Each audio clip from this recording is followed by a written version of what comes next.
The test is in four-part, Part 1, Part 2, Part 3, and Part 4. Now look at Part 1. Part 1. You will hear a telephone conversation about a car insurance claim. You have 30 seconds to look at questions 1 to 5.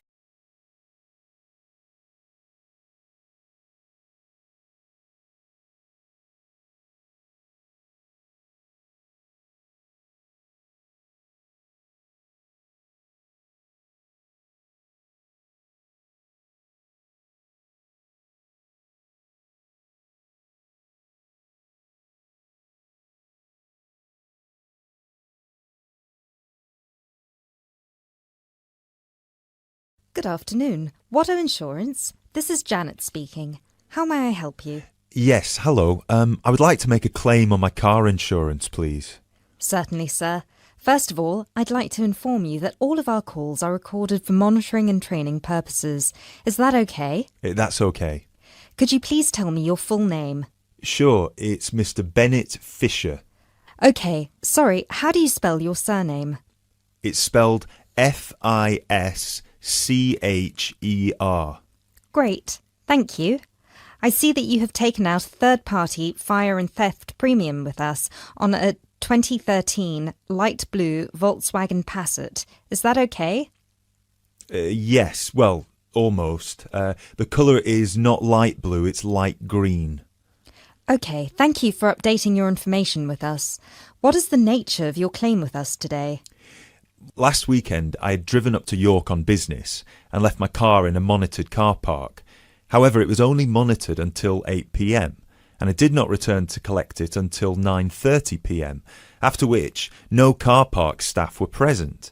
When I arrived at the car park, my car wasn't there. It must have been stolen. I see. Were there any valuable items left in your car which could have been seen from outside? Well, I had recently bought quite an expensive radio for my car, but the front panel is detachable, and I always stow it in my glove compartment. So, no, there wouldn't have been anything valuable on display. Okay, Mr. Fisher. Thank you for that information. I'm going to send you some forms through the mail for you to fill in. Before I can do that, I need to ask you a couple more questions. Is that okay? Of course.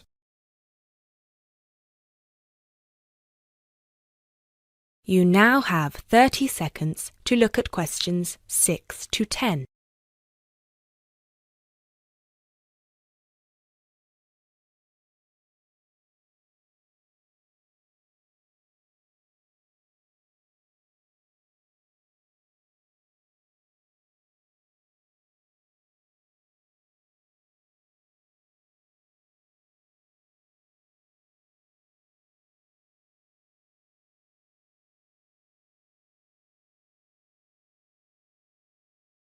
Thanks, Mr. Fisher. First of all, could you let me know your policy number, please? Of course. I have it right here. It's G34C245.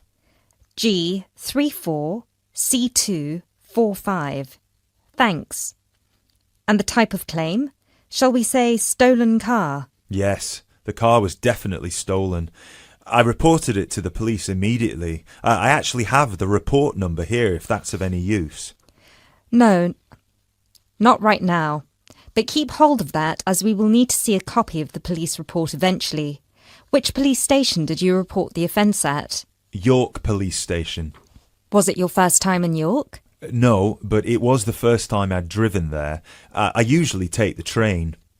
Were you aware that the car park was only manned until 8 p.m? No, I was not aware of that.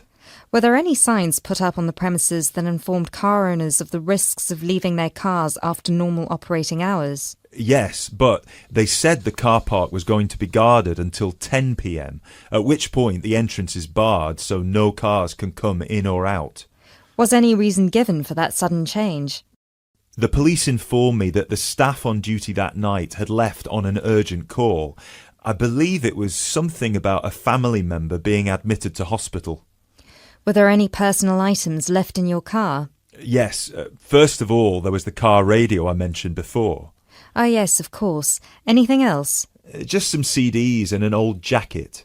Right. Thank you, Mr. Fisher. I have everything I need for now and will send these forms out to you shortly. When you get them, please fill them out with as much information as you can, and where possible, include copies of any relevant documents to support your claim, such as police reports and registration details. Once you have returned that to us, we can then start to assess whether you will be eligible to receive compensation.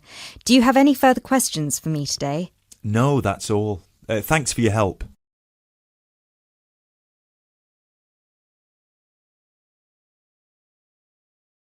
That is the end of part 1. You now have half a minute to check your answers.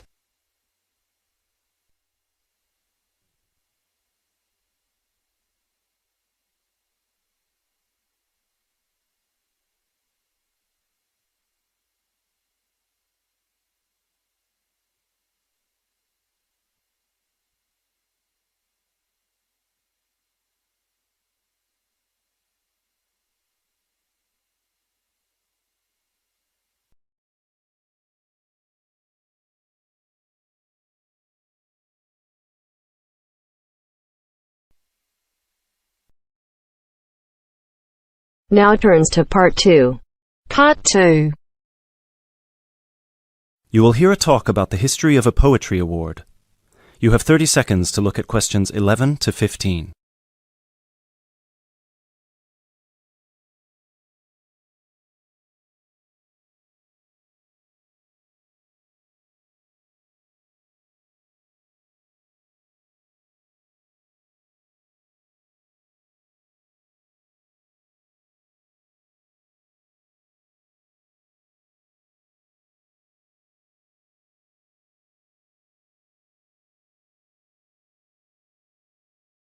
Hello everyone, and welcome to this year's award ceremony for the Antonia Watson Memorial Poetry Award.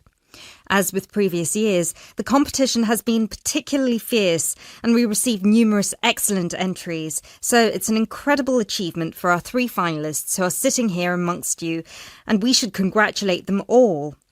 However, as with every competition, there can unfortunately only be one winner, and we will be announcing them shortly. Before we do, though, a few words about the award itself. As most of you know, the Antonia Watson Memorial Poetry Award has been presented annually since 2010 and was presented biannually for 2 more competitions prior, once in 2008 and once in 2006. It is entirely funded by Antonia Watson's very generous parents, who offer £1,500 to the author of the best poem on a topic announced at each previous award ceremony, as well as £500 to the first runner-up and £250 to the second, bringing the total up to £2,250. Now, a few words on Antonia Watson herself, without whom none of us would be standing here today. I briefly knew Antonia while at university, where we were flatmates for a year, and I'm afraid that any speech I give will not be able to do her justice, as she was the kindest, sweetest person I've ever met. Thankfully, this part of my speech was written with the assistance of one of her siblings, Thomas Watson, who was not only her brother, but also her best friend. Antonia was born in Slayford, Lincolnshire, in December 1986. From a very young age, she displayed an inquisitive and creative nature, matched in volume only by the gentle kindness of her spirit. She wrote her first poem, named Love Barks, about the death of her dog at the age of 10. This was also her first poem to be published at her school's newspaper, just 2 months after another of her poems, Be Kind, won the 1996 Triad Children's Writing Competition and was published in the competition's anthology. While her early forays into poetry were crowned with impressive success, Antonia unfortunately ceased to write for a few years following the death of her very dear grandfather, Peter William Watson, in 1999.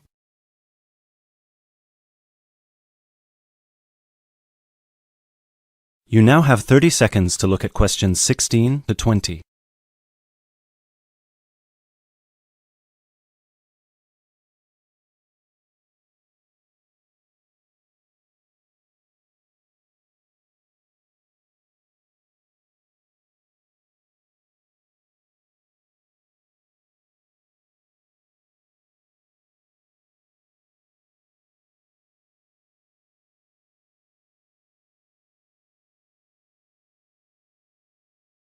While her early forays into poetry were crowned with impressive success, Antonia unfortunately ceased to write for a few years following the death of her very dear grandfather, Peter William Watson, in 1999.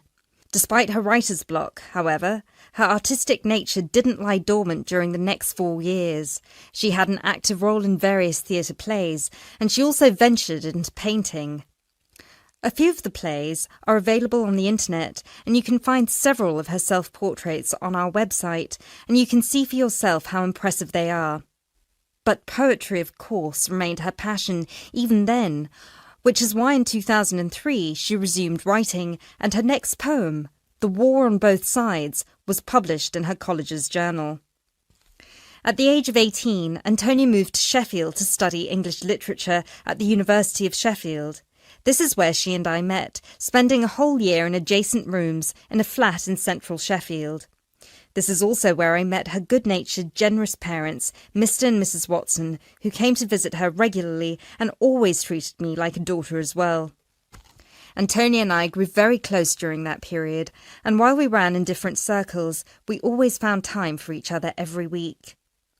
Antonia self-published one collection of poems in August 2005.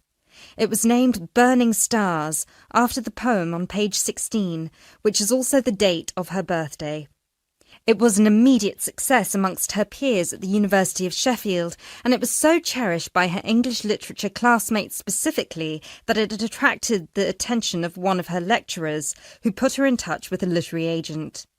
She had been due to begin working on her second collection right before her tragic passing in a car accident just 5 days before her 19th birthday in December 2005.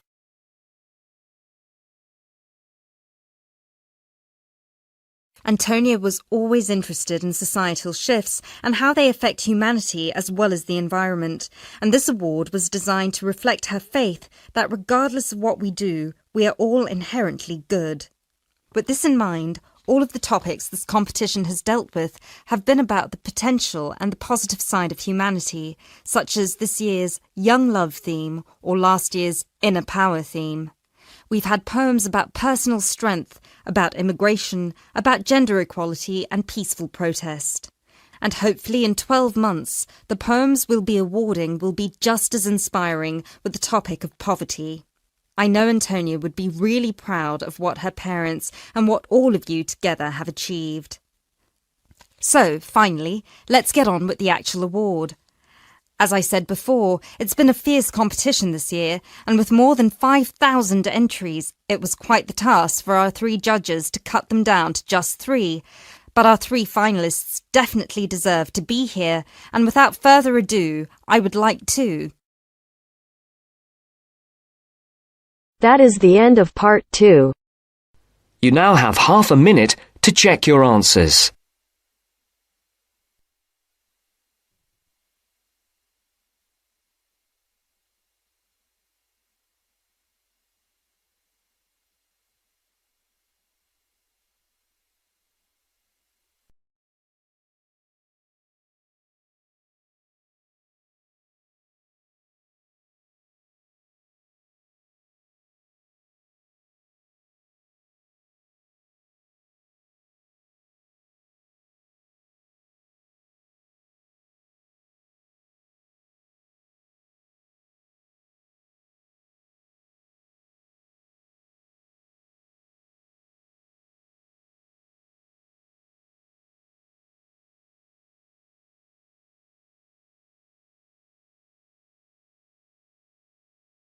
Now turns to part 3.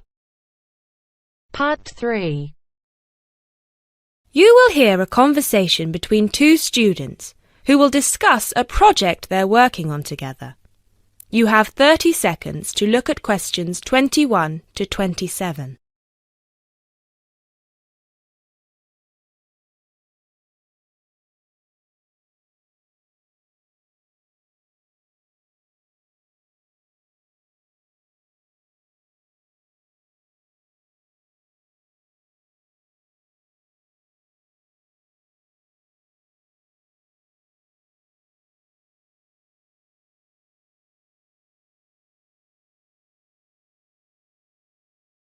Hey, Jess. Glad you could make it.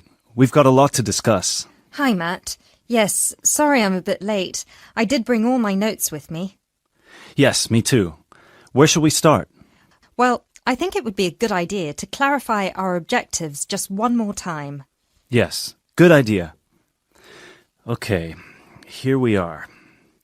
We need to record, photograph, and identify the plant species in 10 1-square-meter plots. Does it say anything about where these plots should be and how they should be laid out? Ah, here it is.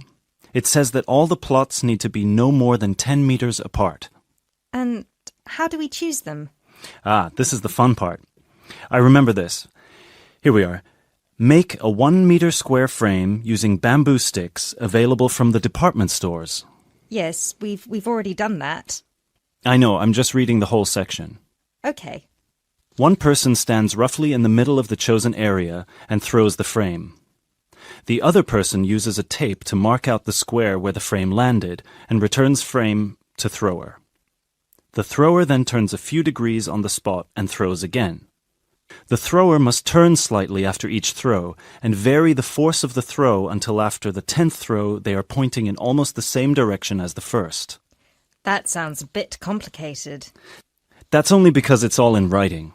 It's just a simple throw, turn, throw, turn, throw, turn until we have 10 squares.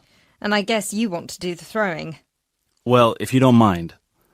I'm sure you'll be more accurate at marking the squares. Yes, I am sure I am, and I'm sure you've got a stronger throwing arm.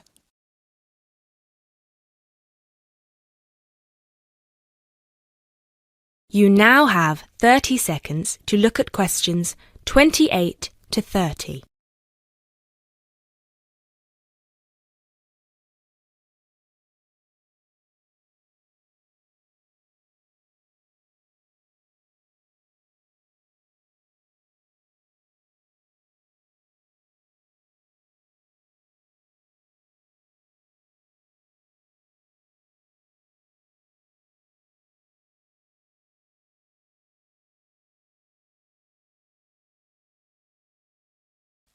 Okay, good. We've got that sorted.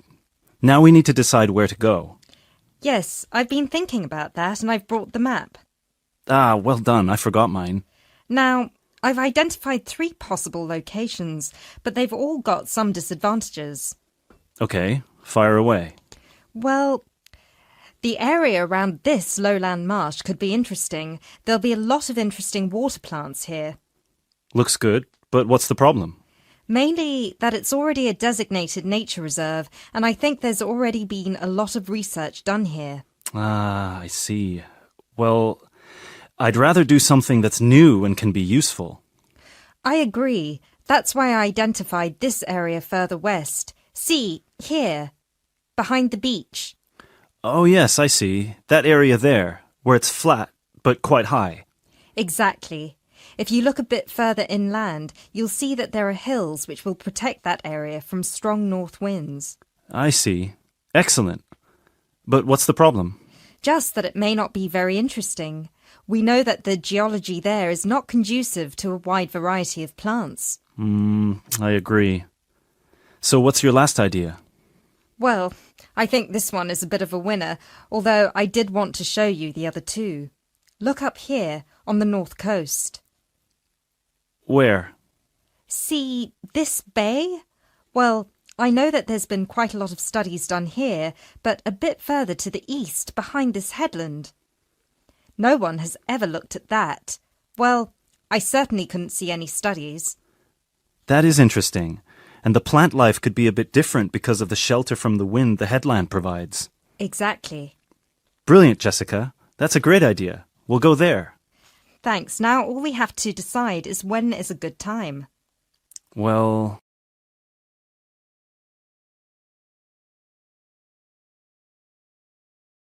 That is the end of part 3. You now have half a minute to check your answers.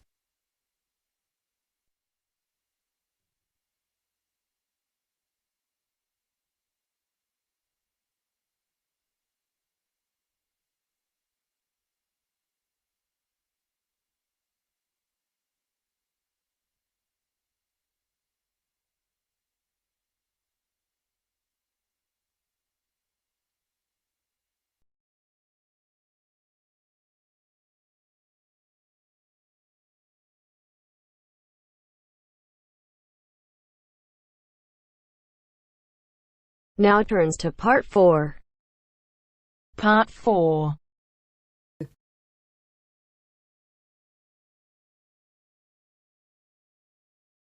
You'll hear a talk given by a foreign correspondent.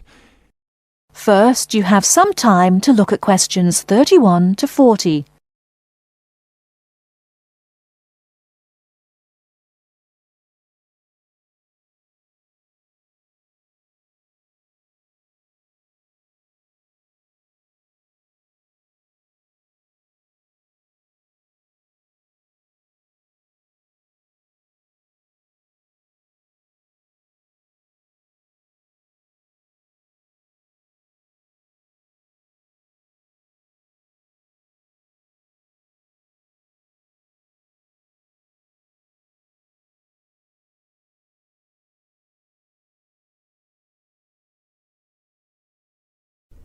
Now listen carefully and answer questions 31 to 40.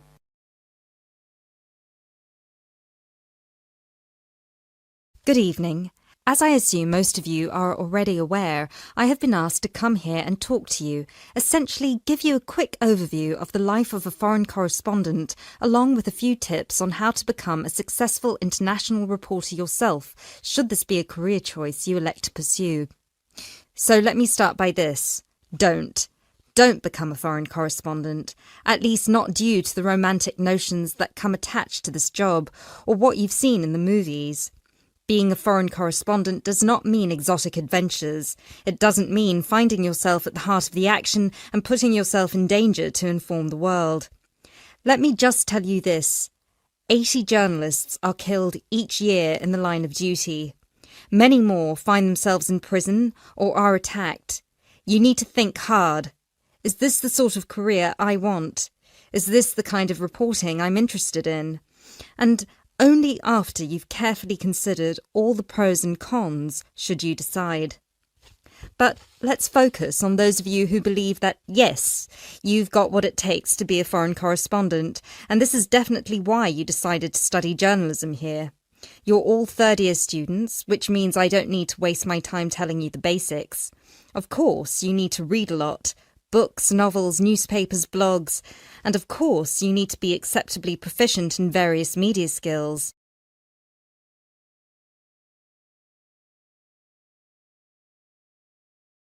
But what is it that's going to separate you from normal journalists and reporters? There are 4 things that'll make you different. The first thing is your experience of the world. You can't call yourself an international reporter unless you've been around and seen different places and different cultures. Seize every opportunity to visit other countries, meet people from around the world. It doesn't matter if it's business or leisure, just hop onto a plane and go everywhere. This will expand your horizons and sharpen your mind, something that, as a foreign correspondent, will help you understand better the culture of the country you'll be covering. And speaking of culture, this is a term you need to make sure you fully understand. What's culture? What makes a country's culture?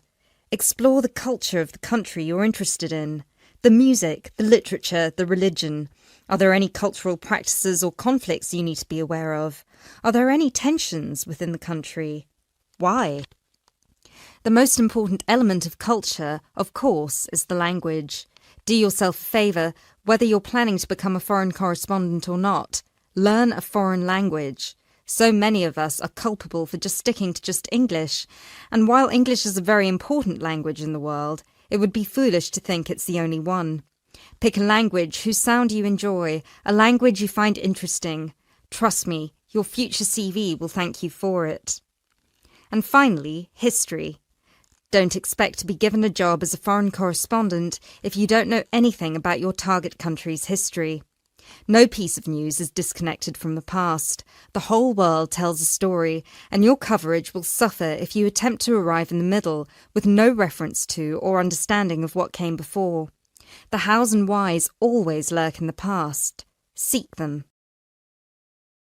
The world of international journalism is changing, like every other industry, due to the internet. The arrival of globalization brought with it a whole new set of rules, and you'll do well to comprehend what they mean for you. Unfortunately, gone are the days when a newspaper would hire you and deploy you to a country. Increasingly, newspapers around the world are beginning to favour freelance journalism, offering opportunities to local reporters with the necessary chutzpah and an understanding of the zeitgeist in their region. What this means for you is that you won't just have to start at the bottom. If you want to sustain yourself as an international reporter, you'll also have to pursue many different avenues at once. You'll need to persevere and push and build contacts everywhere. An old student of mine, a terrible student at university, but an incredibly intelligent woman, she came to find me at a conference that was recently held in Yemen, where I delivered a speech on the future of journalism. She was working for 3 different newspapers as a freelance foreign correspondent, one of them The Times, and she told me that the one piece of advice I gave her that stayed with her and helped her with her career was this: don't be afraid to fail. It will happen over and over again. It's how you deal with it that matters most. So keep this with you, this one piece of advice. Oh, and don't forget, your passports need to be kept current at all times. Thank you very much for listening.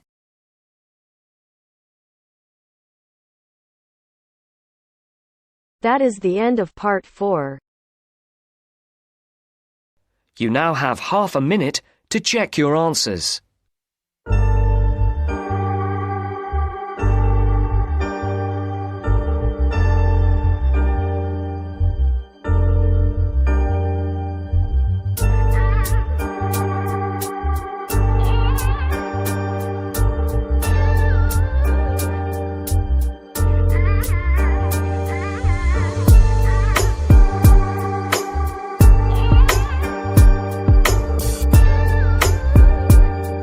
That is the end of the test. You now have 10 minutes to transfer your answers to your IELTS listening answer sheet.